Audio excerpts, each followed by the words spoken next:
Usa ka pinasahi nga wedding ang gihimo sa usa ka couple sa Davao City nga pulos paranormal researcher. Atong sayron ang ilang Wiccan o witch wedding pinaagi sa report ni Kent Abrigana. May the circle be open but unbroken. May the love of the goddess be ever in your heart. Ito mga kandila, ito mga wedding cake, o ito mga bridal gown. Baka panimbawat gayud sa balahibo nga klase sa wedding ang masaksihan sa mga bisita niadtong Sabado sa Komunal, Davao City. Mao kini ang Wiccan o witch wedding nila Dean Joshua ug Lacey Dimpas, kinsa pulos mga paranormal expert gikan Davao City. Matod sa newlyweds, kini ang ilang napili nga wedding ceremony tungod insakto kini sa ilang tinuohan nga paganismo kun ang pagsimba sa kinaiyahan. As a paranormal researcher investigator, gitanaw na ko asang pinakahaom na pagtuo sa kuha karon.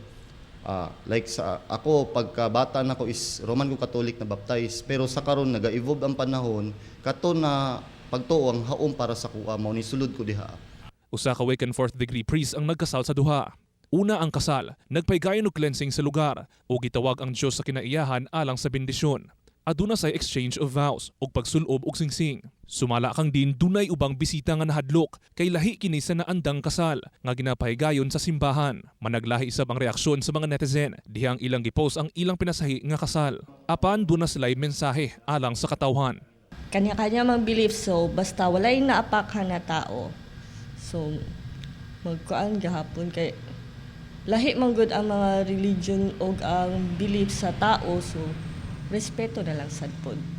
Dugang sa magtiayon, nagkadaiyaman ang pamaagi sa seremonya sa kaminyuon. Ang importante kuno, dunay pagsinabtanay ug paghigugmaay sa isig kapares. Kauban si Mel Colmenares sa kamera. Ako, si Kent Abrigana para sa One Mindanao.